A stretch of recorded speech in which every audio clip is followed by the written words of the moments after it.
Sí, Tranquilo. me da mucho gusto estar aquí con ustedes. Muy buenos días.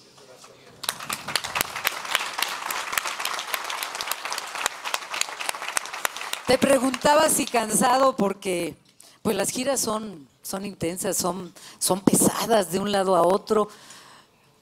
Anoche estabas en Jalisco, en Zapopan, en Lagos de Moreno,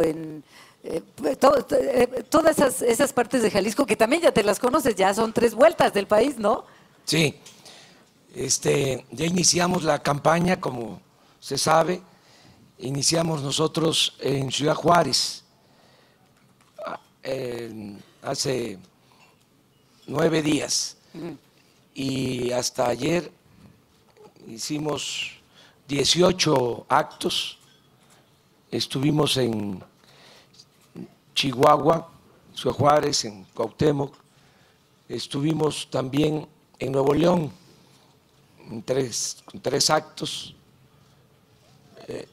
Coahuila, toda la frontera de Tamaulipas, en Guanajuato, y ayer en efecto estuvimos en los Altos de Jalisco, en Lagos de Moreno, Tepatitlán, y terminamos en Zapopan. Y vamos muy bien, estamos bien y de buenas. Andrés Manuel, ¿sabes quiénes son las señoras y señores que aquí Sí, se cómo encuentran? no. Lo que representan para la economía de México, el 21% del Producto Interno Bruto, lo que representa y la importancia que tiene también en la relación bilateral México-Estados Unidos. Lo tienes bien claro. Sí, ya he estado en reuniones como esta en 2 ocasiones. Esta es la tercera, y la tercera es la vencida. La vencida. ¿Cuál es, Andrés Manuel, tu visión para el próximo sexenio, considerando el tema del Tratado de Libre Comercio, el punto en el que ahora sabemos todos cómo se encuentra, la reforma fiscal aprobada en Estados Unidos, la agenda de migración y seguridad, relaciones México-Estados Unidos? Pues tiene que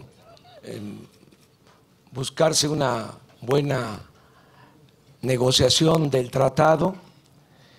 Nosotros estamos a favor de que se continúe con la relación comercial con Estados Unidos y con el Canadá.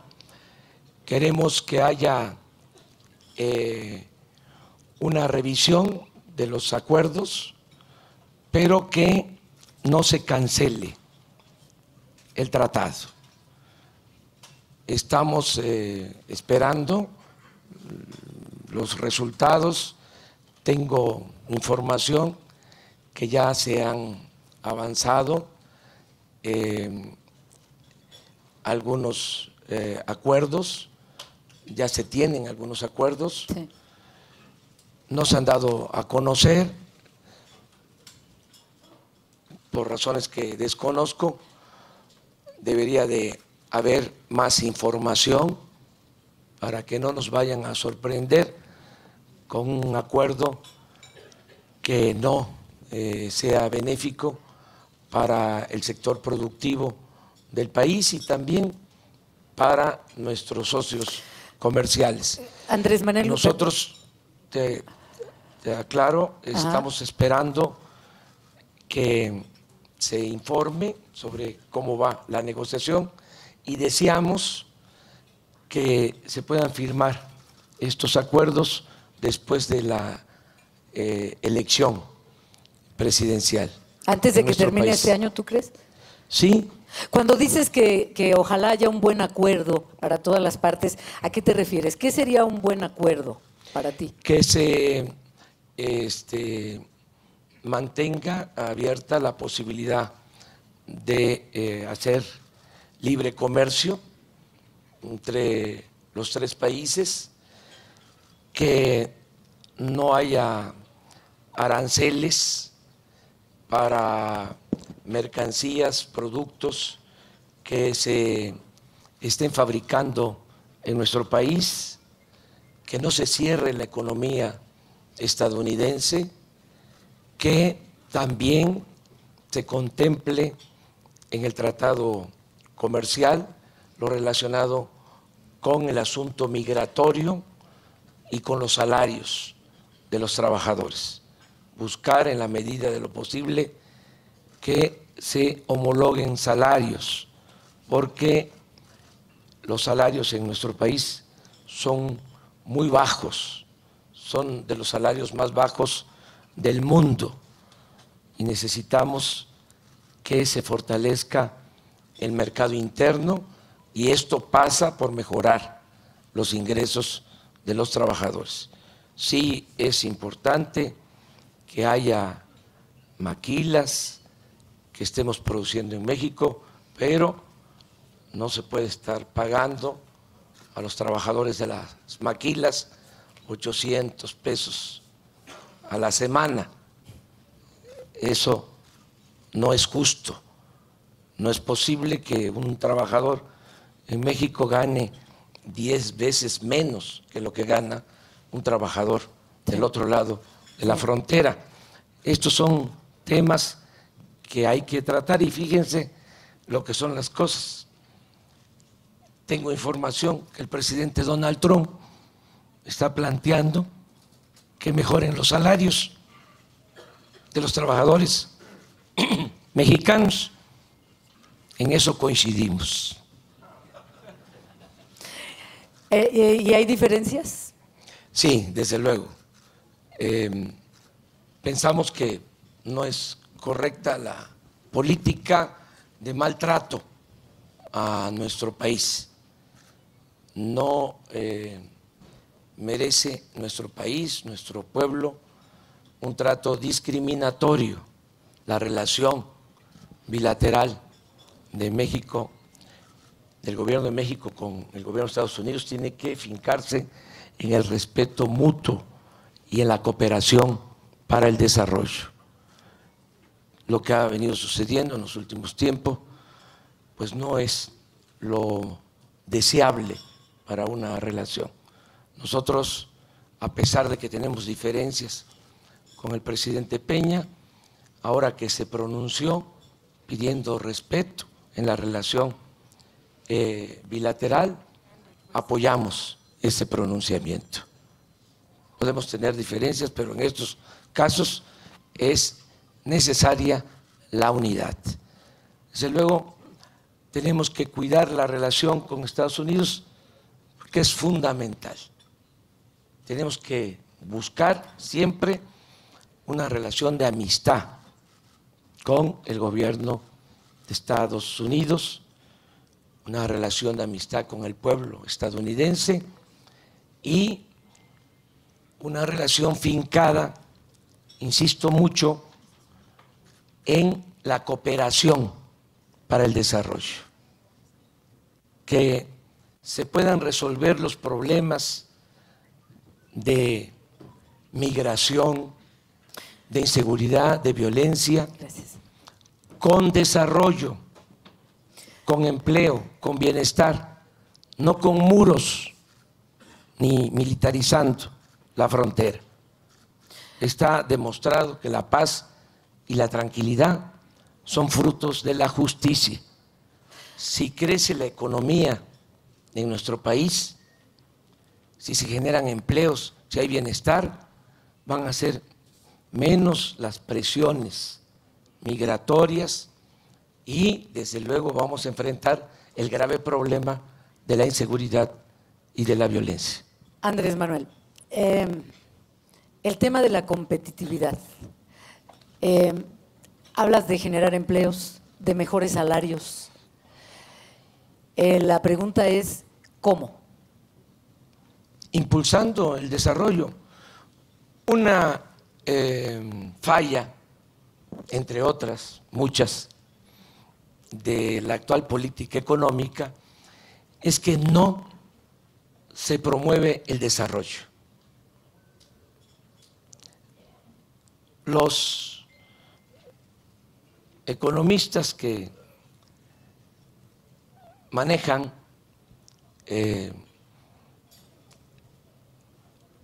lo relacionado con el desarrollo de México piensan que basta con mantener equilibrios macroeconómicos y que el mercado por sí mismo va a lograr lo demás.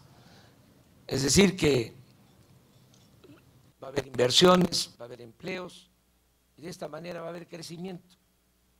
Nosotros sostenemos que hace falta que el Estado promueva el desarrollo. ¿Cómo?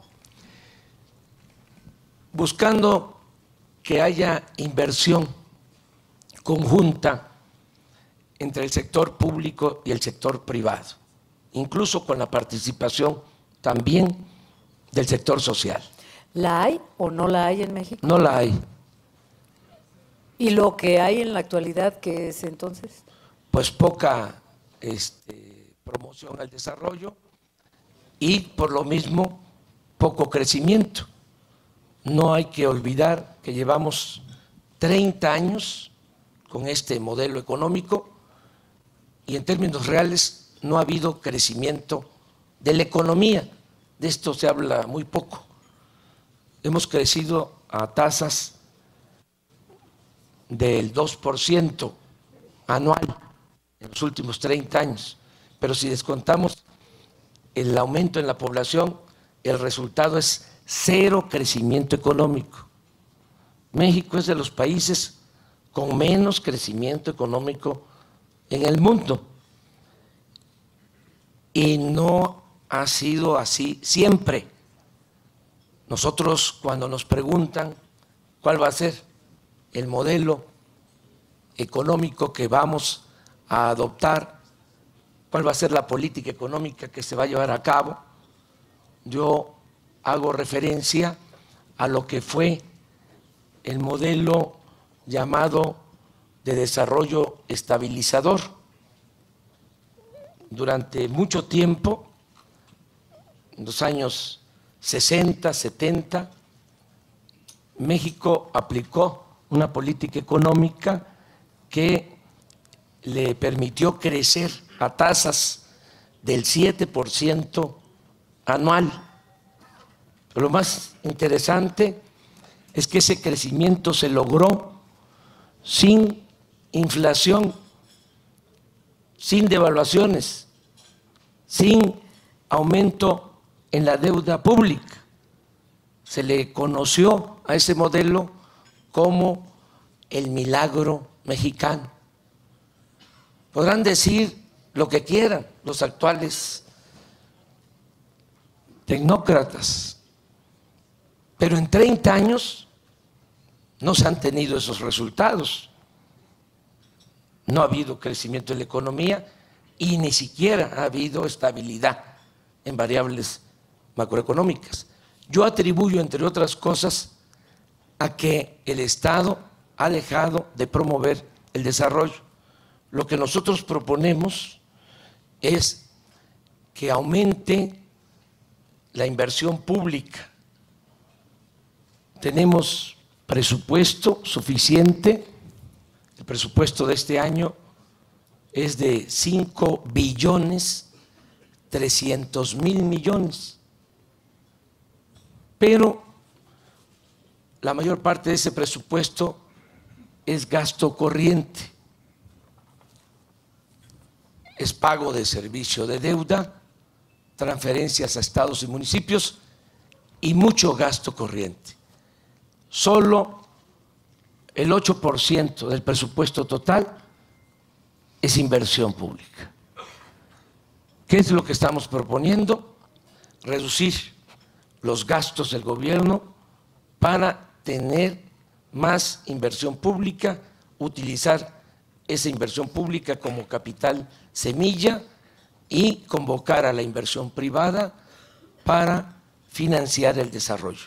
Proyectos productivos en todo el país. Andrés Manuel, cuando hablas de reducir los gastos del gobierno, ¿a qué te refieres concretamente? A que se gasta mucho en el gobierno, le cuesta mucho a la sociedad. ¿En qué? ¿En mantener salarios? el gobierno, en salarios y en gastos para mantener lujos de los altos funcionarios públicos. Hay sueldos de altos funcionarios públicos que no se pagan en ningún país del mundo. Hay funcionarios públicos en nuestro país que ganan hasta 650,000 pesos mensuales. Ministros de la Corte, diputados, senadores, los altos funcionarios públicos ganan mucho. Como es un régimen caracterizado por la corrupción, para que los funcionarios públicos estén al servicio de lo que yo llamo, nada más que lo repito aquí porque es off the record, aquí no nos escucha, yo llamo la mafia del poder, pero ya no voy a hablar así. ¿Cómo vas a hablar ahora, Andrés Manuel? Pues los que se creen amos y señores de México, los que se dedican a saquear, a robar. Pero cuando dices ya no voy a hablar así. Corruptos o traficantes de influencia. Andrés Manuel. Pero no puedo llamarles ya mafia de poder. Bueno, como ellos necesitan tener a su disposición al gobierno, pues tienen funcionarios a modo. Y para que un funcionario esté al servicio de los que se dedican a saquear, a robar, pues tienen que estar bien remunerados, bien pagados. Por eso esos sueldos tan elevados. Pero no solo son esos sueldos, son gastos, por ejemplo, para atención médica a esos altos funcionarios públicos. Este año se destinan 6,000 millones de pesos al pago de servicios médicos privados para altos funcionarios. Se hacen hasta cirugía plástica, hasta se estiran a costillas del erario. Todo eso se tiene que terminar. Vamos a hacer un gobierno austero. Vamos a que se termine el lujo en el gobierno. No sé si ustedes han visitado las oficinas, creo que sí, de los altos funcionarios públicos. Son muchos metros cuadrados de oficina. Una oficina de un funcionario puede ser esto. Entra uno y hasta el fondo está el escritorio. En otros países, las oficinas de los altos funcionarios públicos son cubículos. Nosotros gastamos mucho en este tipo de extravagancias. Tenemos, por ejemplo, un avión presidencial que no lo tiene ni el presidente Donald Trump. Dime una cosa, Andrés Manuel, ¿tú volarías entonces al vender ese avión si llegas a la presidencia en aerolíneas comerciales? Sí. ¿Te pasarías 3, 4 horas esperando a que salga tu avión? No, es que no es ese el problema. No, es que así es. No. A ver, ¿cómo entonces? Pues yo viajo de esa manera. Sí, pero estás en campaña, no es lo mismo. Imagínate que vas a Nueva York, a la Organización de las Naciones Unidas, y no llegas porque el avión se retrasó 3 horas o 4. Pues no llegué. Y a veces 5. No llegué. No, Andrés Manuel. No. Pero en el caso de llegar a la presidencia, eres el representante de los mexicanos. No puede ser que el presidente no llegue a la Organización de las Naciones Unidas. Es pura fantochería. ¿El qué? El utilizar los aviones, los helicópteros. ¿Es por seguridad también, Andrés Manuel? No. Sí, gracias. Para nada. ¿Sabes que el avión que compró Calderón para Peña costó 7,500 millones de pesos? Pues yo no voy a subir ese avión, no voy a ofender al pueblo de México.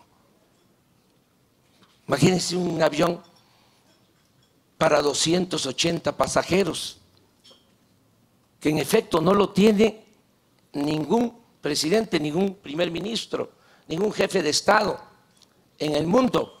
Solo para guardar el avión tuvieron que ampliar el hangar, costó 1,000 millones de pesos. Claro que no costó eso, eso fue lo que cobraron. porque caro, eso cuando mucho debió costar 500 millones, más que no hubo licitación, fue asignación directa, nada más en el hangar. Miren, hay estados del país en donde el gobierno federal no ha invertido 1,000 millones de pesos. Andrés Manuel, tengo que hacer mi trabajo. Para guardar el avión, 1,000 millones. Tienen 54 jets privados, tienen 118 helicópteros. Hace poco, hace 4 meses, aquí muy cerca, en el Campo Marte, estaba el coordinador de los senadores y lo invitó el presidente Peña a un campo de golf, y el coordinador de los senadores se trasladó en un helicóptero, en un Puma, al campo de golf. Eso no puede seguir sucediendo en nuestro país. Tiene que haber austeridad republicana y vamos a poner el ejemplo. Bien, ahora déjame hacer mi trabajo. Te tengo que hacer muchas preguntas, Andrés Manuel, ¿y sabes cuánto? Nos quedan 20 minutos. ¿Me prometes que vas a ser breve y conciso? Sí.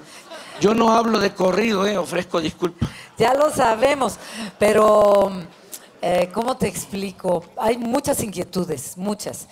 Y esta es una oportunidad bien importante para todos, para ellos, para ti, para que queden las cosas bien claras. Y sobre todo, pues hay muchas inquietudes. ¿No están quedando claras? Yo creo que sí. Sí. ¿No están quedando claras? Más claras. ¿De verdad alguien quiere mayor precisión? Más claras. Sí, más claras. Lo que necesitamos es agilidad. A ver, pero ya te dije, no hablo de corrido, o sea, bueno, poco a poco. Permíteme hacerte muchas despacito. preguntas. Es que si no, no nos va a alcanzar el tiempo porque hay otros candidatos. Pues yo termino mi tiempo, no más. Sí. Por eso vamos a apresurar un poco esto. En materia de seguridad y fortalecimiento del Estado de Derecho, ¿cómo propone combatir la corrupción y la impunidad? Aquí hay algo muy importante en lo que han insistido y ya he visto en las preguntas. Hay una gran inquietud por la certeza jurídica a la inversión, cómo garantizar la seguridad, combatir la corrupción, la informalidad. Aquí hay gente que invierte su dinero y pues que obviamente la idea de que la informalidad rebase con las inversiones no es algo que inspire confianza y certeza.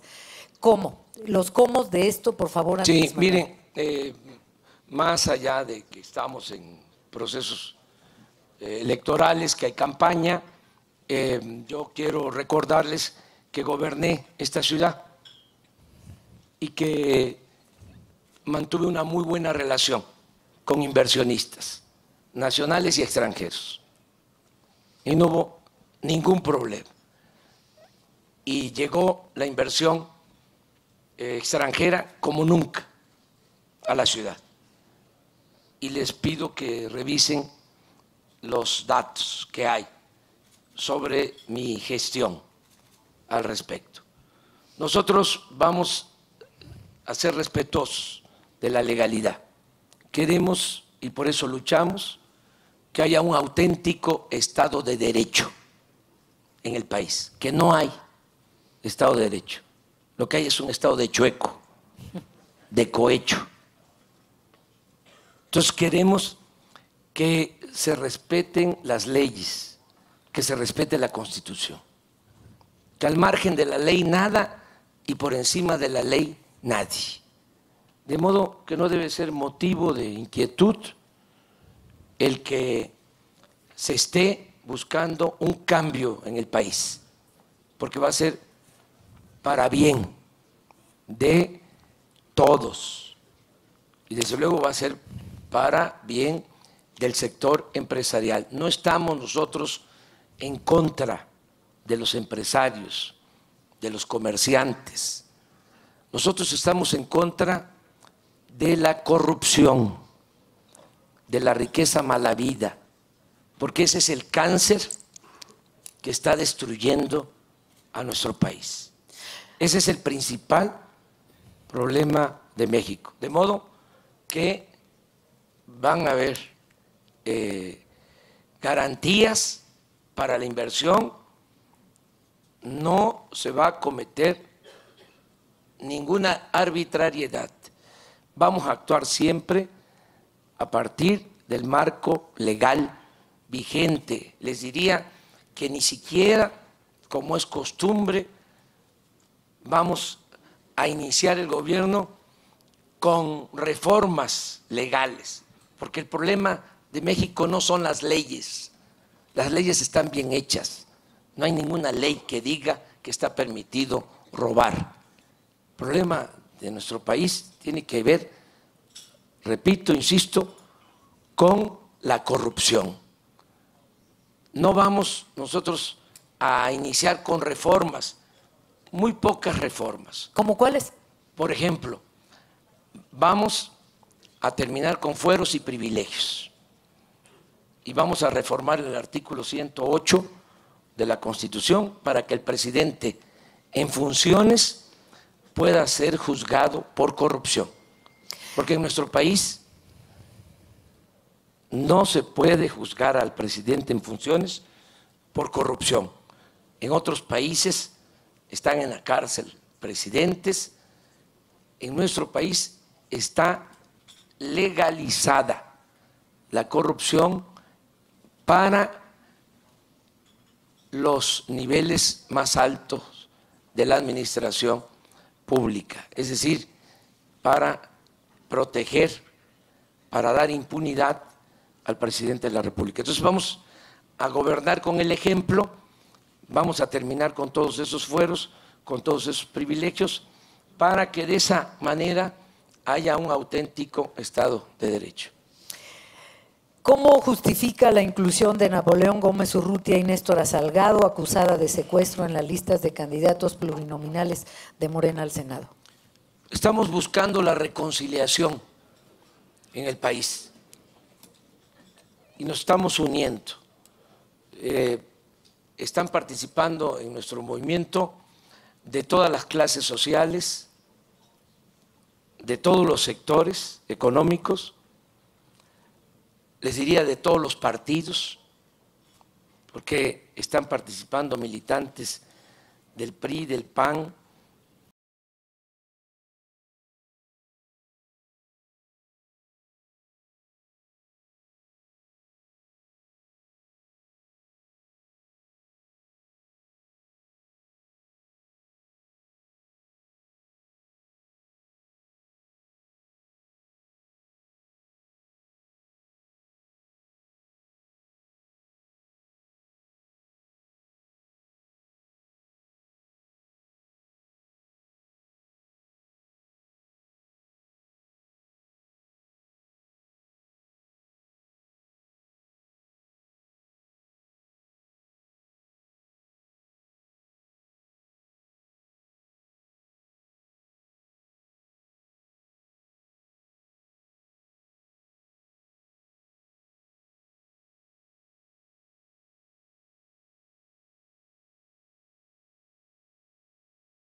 no se fraccionen las organizaciones sociales, que estén unidas y que haya también, desde luego, unidad de las organizaciones sociales, de los sindicatos con empresarios y conciliar. La política se inventó para eso, para evitar la confrontación. Se inventó para lograr resolver las diferencias mediante el diálogo. Y eso es lo que vamos a hacer. ¿Conciliar por qué con Napoleón Gómez Urrutia? ¿Conciliar por qué con Néstora Salgado? Porque ellos han sido excluidos, fueron perseguidos. En el caso de Nestora, 2 años, 8 meses en la cárcel. Yo no creo que todos los dirigentes sociales que van a la cárcel sean culpables. Los héroes de nuestra patria, casi todos, fueron a la cárcel y son los padres de nuestra patria. Pero eran circunstancias diferentes, Hidalgo, Andrés Manuel. fue a la cárcel Juárez, fue a la cárcel Madero. Entonces, no puede ¿Alguien quiere preguntar algo actuar, sobre esto? no puede descalificarse a nadie. Tenemos que ser respetuosos. No me gusta la palabra tolerante. Creo que todos tenemos que respetarnos. En el caso de Napoleón, está demostrado que no tiene ninguna acusación que se haya comprobado, no hay ningún juicio abierto en nuestro país. Pero tiene más de 12 años fuera de México, Andrés Manuel. Sí, le dio el gobierno de Canadá la ciudadanía, antes le dio asilo. Nosotros estamos cumpliendo con todo el procedimiento legal y no quiero hablar porque estoy en plan de conciliación, de amor y paz. Pero la gente no quiere quiero hablar Andrés Manuel, de los adversarios de Napoleón, que tampoco son blancas palomas, porque esto no es de buenos y malos.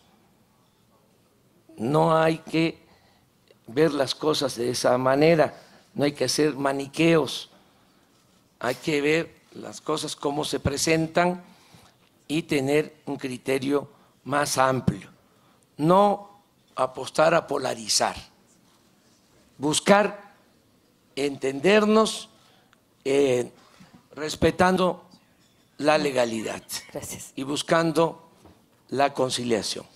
¿Napoleón te ha apoyado en tu campaña? No, no lo conozco, nunca bueno, lo he pero visto.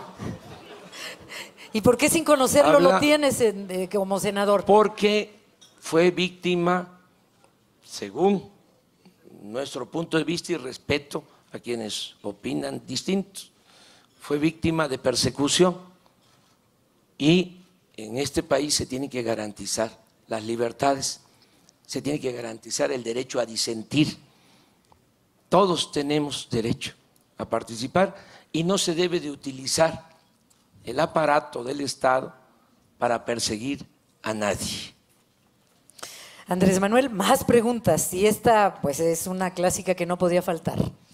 ¿Qué certeza le puede dar en su gobierno a una compañía extranjera que lícitamente invirtió su dinero para el proyecto del nuevo aeropuerto internacional de la Ciudad de México, que ahora pretende cancelar? Que van a tener garantizados sus bonos, que no van a padecer, porque va a existir siempre el aval del gobierno federal. Yo quiero nada más que se entienda que no por mantener la certidumbre en lo financiero, en las inversiones, vamos todos a convertirnos en cómplices de la corrupción. Lo que estamos planteando en el caso del aeropuerto es que haya transparencia, que se conozca todo lo relacionado con los contratos. Es una inversión de más de 300,000 millones de pesos. ¿Y por qué cambiarlo de lugar? ¿Por qué insistes en Santa Porque Lucía? ¿Por qué no hay donde ya se le ha invertido tanto? No se ha invertido tanto, se ha comprometido dinero y se sigue comprometiendo a futuro. Les explico. Decidieron hacer el aeropuerto en el lago de Texcoco. Es el lugar más inapropiado.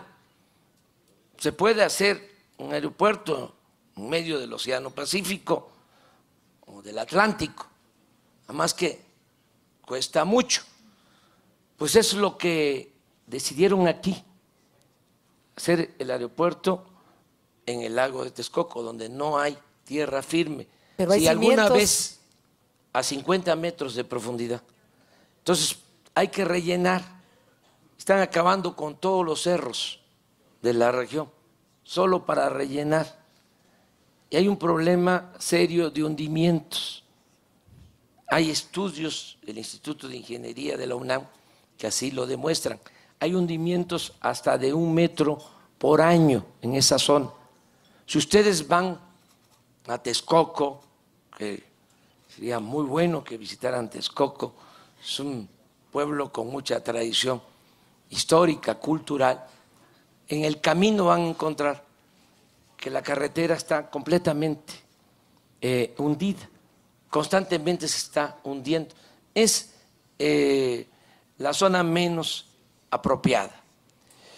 Y cuando se termine ese aeropuerto, estamos hablando del 2024, según el proyecto, se tendrían que cerrar 2 aeropuertos por interferencia aérea. Se tendría que cerrar el actual aeropuerto.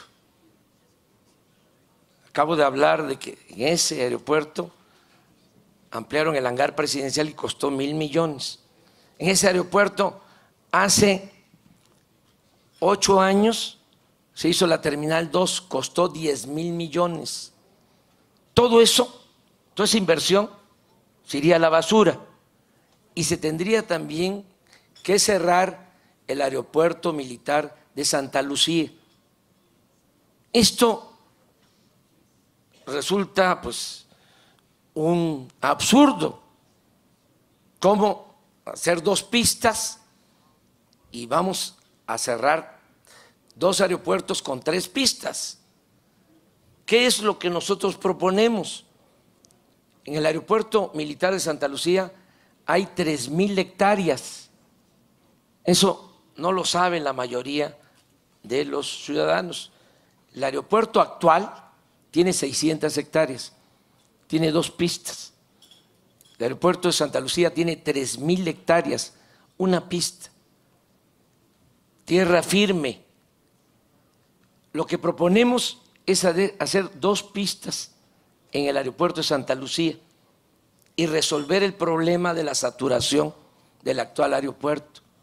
No nos costarían 300.000 millones, cuando mucho 50.000 millones de pesos, con su terminal, conectando el actual aeropuerto con Santa Lucía. Son 38 kilómetros, con una vía confinada. ¿Cómo funciona en cualquier otro país, en cualquier otra ciudad del mundo? Ahorraríamos 250.000 millones de pesos. Entonces, eso es lo que estamos planteando. ¿Cómo? Vamos a ver, cerramos los ojos, firmamos en blanco, porque si no, nos van a acusar de estar creando incertidumbre. No va a haber ningún problema porque vamos a actuar de conformidad con la ley, vamos a revisar los contratos. No quiero hablar más sobre el tema, ustedes pueden informarse cuáles son las compañías contratistas que están trabajando en el aeropuerto, cómo están haciendo las contrataciones, y lo único que tenemos que pensar todos como ciudadanos es que se tiene que cuidar el presupuesto público, que es dinero de todos, que no podemos, repito, ser cómplices de corrupción. Y esto no es un asunto de que si van a votar o no van a votar. Yo no lucho por cargos, yo lucho por ideales, yo lucho por principios, y siempre voy a actuar de acuerdo a lo que considere bueno para el país, para la nación. No es que para que no tengamos ningún problema, adelante, vamos a firmar. Que siga el show, que siga la corrupción. No, nosotros vamos a acabar con la corrupción. Ese es un compromiso. ¿Cómo, Andrés y se Manuel? va a terminar con la corrupción. Hay una inercia. Con el ejemplo. Pero con el ejemplo, ¿cómo Sí. cuando sabemos que mucha de la gente que trabaja en el gobierno en cualquier parte del país, pues está involucrada a través de años con la delincuencia organizada? La corrupción no se da de abajo hacia arriba. El pueblo de México es un pueblo honesto. En el pueblo de México hay una gran reserva de valores culturales, morales, espirituales. La corrupción se da de arriba para abajo.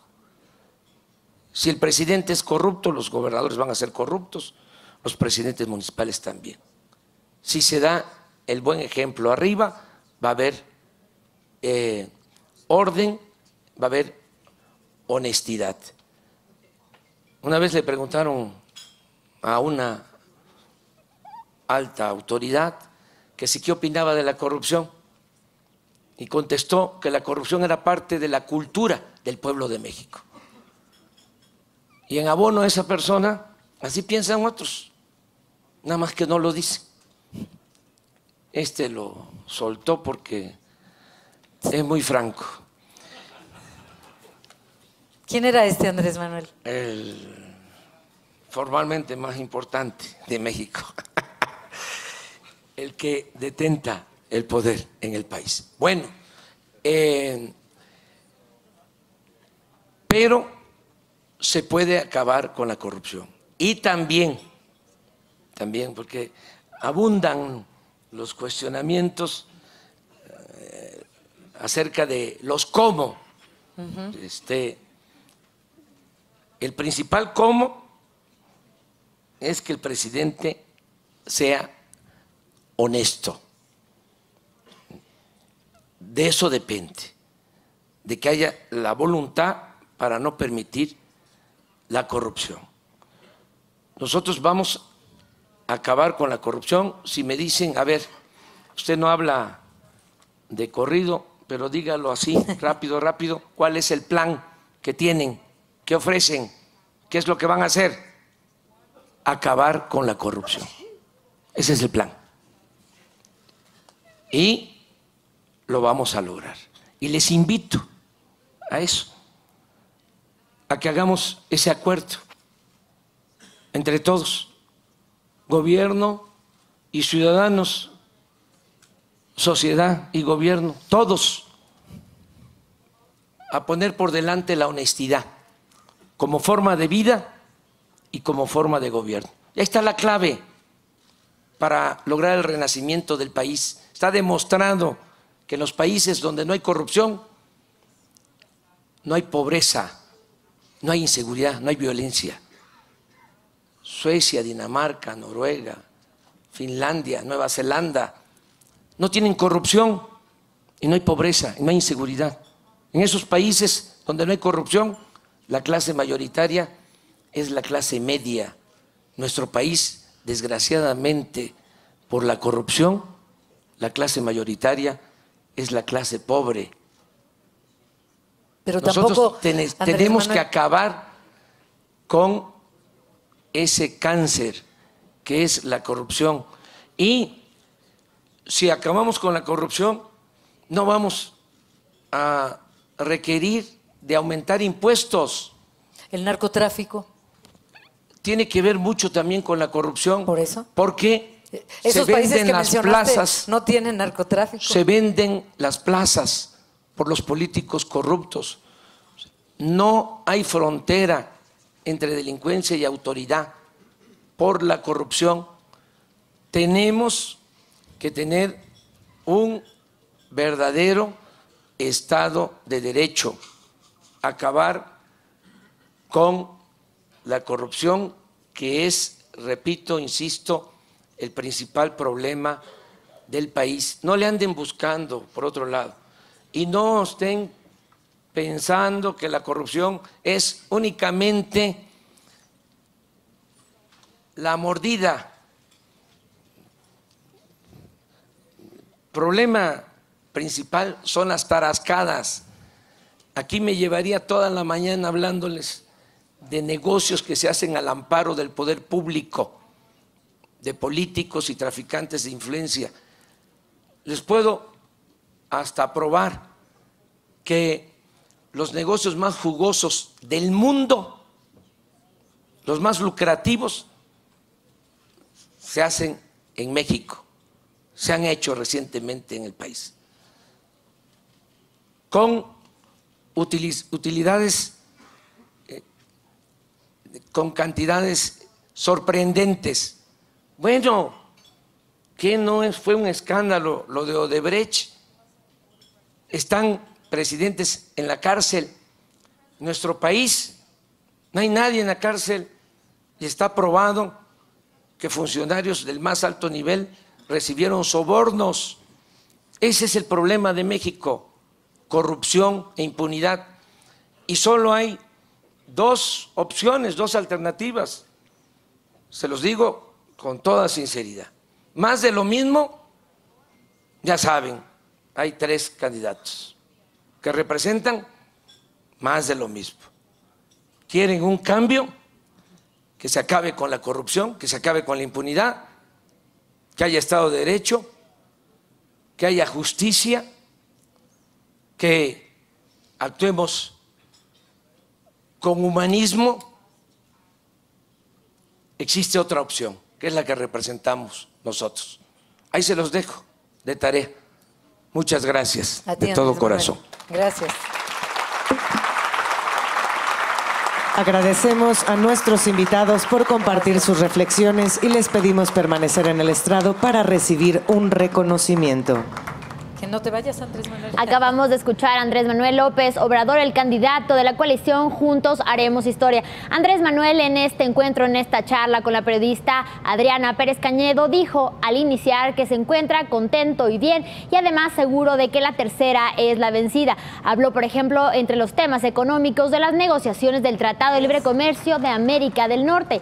Dijo que es importante que esta negociación se concrete para bien en relación a los beneficios que dará tanto a México como a Canadá y a Estados Unidos, y dijo que lo importante es mantener libre comercio y sin aranceles a los productos.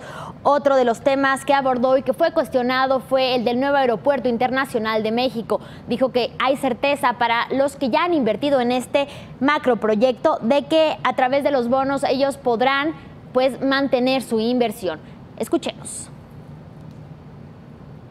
Nosotros estamos a favor de que se continúe con la relación comercial con Estados Unidos y con el Canadá. Queremos que haya una revisión de los acuerdos, pero que no se cancele el tratado. Estamos esperando los resultados. Tengo información que ya se han avanzado algunos acuerdos, ya se tienen algunos acuerdos, sí. No se han dado a conocer por razones que desconozco. Debería de haber más información para que no nos vayan a sorprender con un acuerdo que no sea benéfico para el sector productivo del país y también para nuestros socios comerciales. Andrés Manuel, nosotros, te aclaro, estamos esperando que se informe sobre cómo va la negociación y deseamos que se puedan firmar estos acuerdos después de la elección. Sobre la relación bilateral que existe con Estados Unidos, el político tabasqueño criticó el tratado discriminatorio por parte del mandatario Donald Trump hacia los mexicanos. Esto fue lo que dijo. Pensamos que no es correcta la política de maltrato a nuestro país. No merece nuestro país, nuestro pueblo, un trato discriminatorio. La relación bilateral de México, del gobierno de México con el gobierno de Estados Unidos, tiene que